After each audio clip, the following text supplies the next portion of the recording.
All right, Aries. So Aries, this is a full moon in Pisces reading for you. This full moon is supposed to take place on September 10th, and it is Tuesday the 6th right now. And Pisces is typically for you, generally speaking, in your 12th house of endings, which is pretty perfect, right? Because it's dreamier, it's bigger, it's what the what the realm is, the mystery of the world. So it's possible that this full moon is going to shine some light on endings for you and things that don't serve you. Full moons, anyway, will bring up the things that are working and things that aren't working. But it's possible that there are some endings, Aries, that you need to kind of face a little bit more and really cut the cord on them, so to speak. And the opposite sign, of course, where the sun is in Virgo, sometimes we take a more pragmatic approach to these endings, and sometimes you got to think of a bigger picture. Like sometimes there just isn't a reason for things to end, it just does. And sometimes that hurts us when things end and we have no control and we didn't choose for it to end. There's like, you almost have to make amends with it yourself. So that's possible, that's what's going to come up in this reading for you today. So what's going on in the Aries heart during this Pisces full moon? I'm excited to be back with you guys in my new space. It's kind of interesting reading here. It's definitely a different vibe and a different feeling, but I'm surrounded by crystals and good relationships and good energy. All right, we have the Chariot. The Chariot actually came out in the Pisces reading too. So there's some sort of karmic twist happening right now, and I feel like Pisces energy. Yeah, so there's some sort of churning and manifestation and the world. Dang, 3 major arcana for you right now, Aries. So here's what this is telling me. There is going to be a karmic sweep, and there is no question about it. And it's basically giving you the clear drawing of your path. This is where we want you to go. Your guides are telling you, the universe is telling you, God is telling you, this is where we are removing anything in your path to give you the creative skills which you already possess to manifest the entire world and all that you desire. So if this isn't a giant knock on the head for you to release that bullshit that's telling you you can't do what you want to do and move forward with what you should be doing, right? It's literally what you should be doing. This is a giant knock on the head for you, Aries. Let's see what's going on in the past.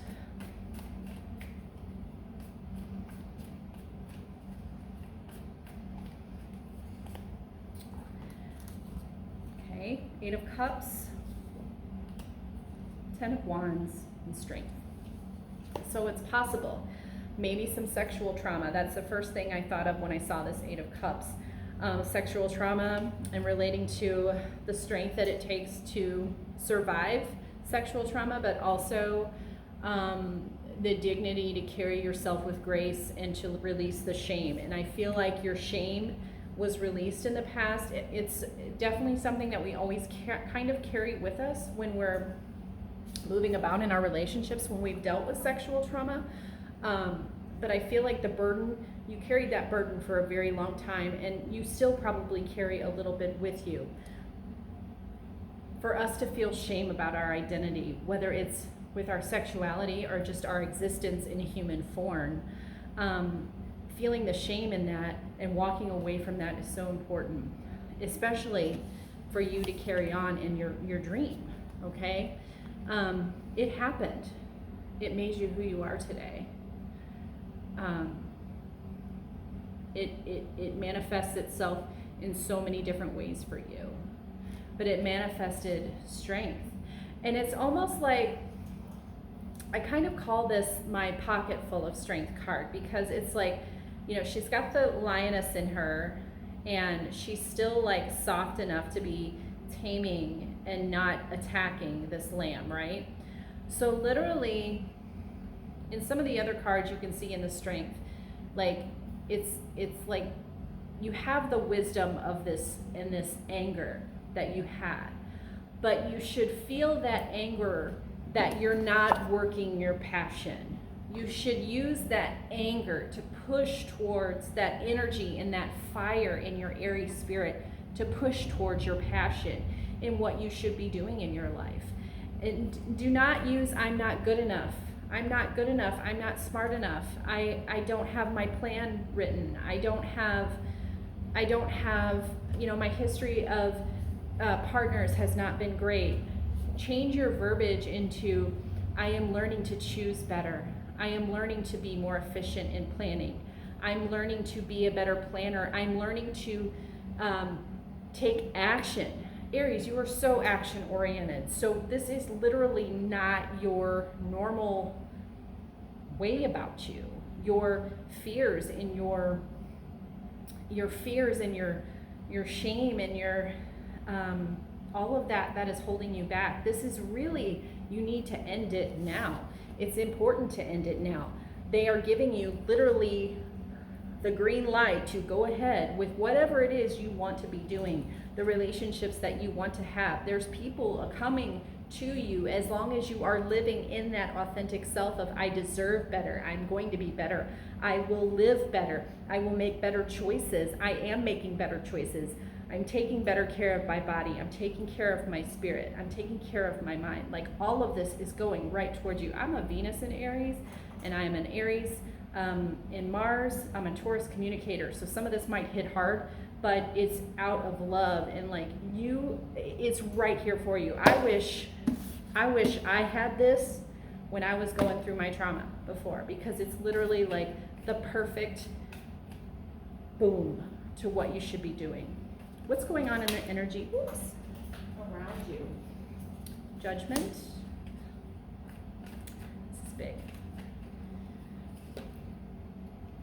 Two of Swords. A Star card. Okay, Aries.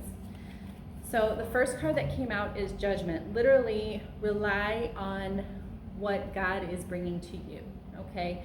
You need to rely on that. It's been made. It is set in stone that this is what you were supposed to be doing, okay? It's set in stone.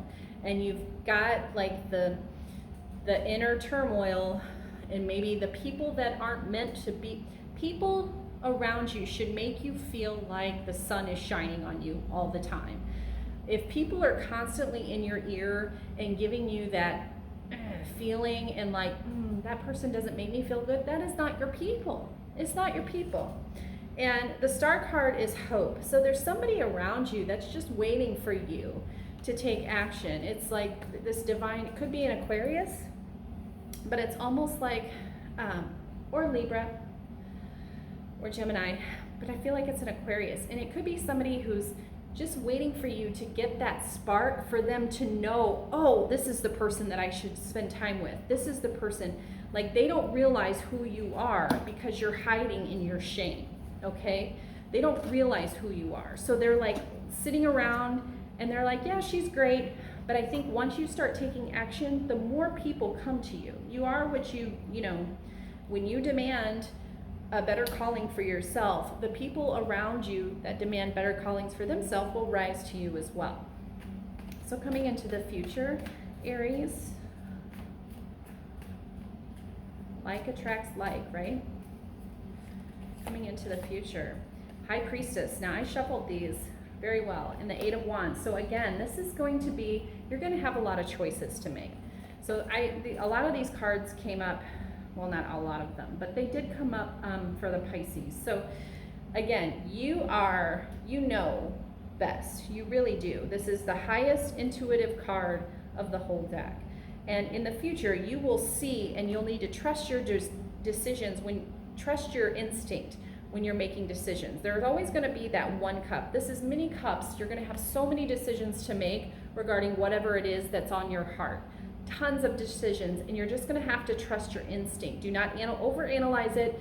Do not, and that's the thing. Like we're in that Virgo season, so we're trying to like, put it on paper and make like a perfect little like pragmatic way of making a decision. But then we also have this very feeling, intuitive energy going with us with this full moon. And this is so important for you to realize that no decision is going to be wrong, but you really do have to trust your gut. So if your gut is telling you that doesn't really align with me. It doesn't. Move on.